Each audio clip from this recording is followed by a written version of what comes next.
يعني جاء في السير وفي الأخبار عن الصحابة رضي الله تعالى عنهم أنهم كانوا يشتغلون شهوراً قبل رمضان بالدعاء والتوسل واللجوء إلى الله عز وجل أن يبلغهم رمضان.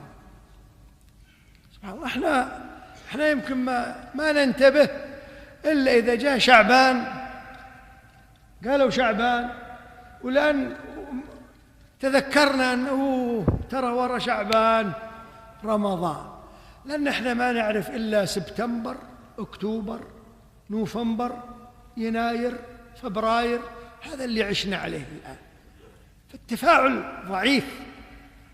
والمصيبة أنه شعبان إذا جاء، شو اللي يخلينا في شعبان نستشعر رمضان؟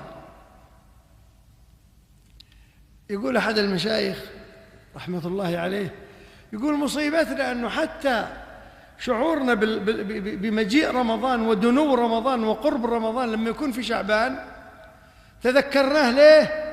لأن في شعبان في بدع كثيرة جدا يحييها الناس في شعبان، يقولون صلاة بدري إيش وقبلها يمكن الرجبية، وبعدين شعبان والنصف من شعبان، وصلاة معينة صلاة الأبرار، فالناس شعبان شعبان إن وراها رمضان.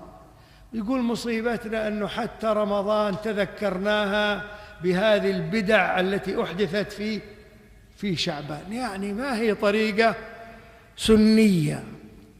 لذلك كيف تجي البركة فينا؟ يقول البركة جت في الأولين، ينتظرون شعبان انتظار بالشهور الهجرية، ثم إذا انتهى شهر رمضان يعني كانوا يشتغلون شغلا، لأنه فعلا في رمضان تغيروا.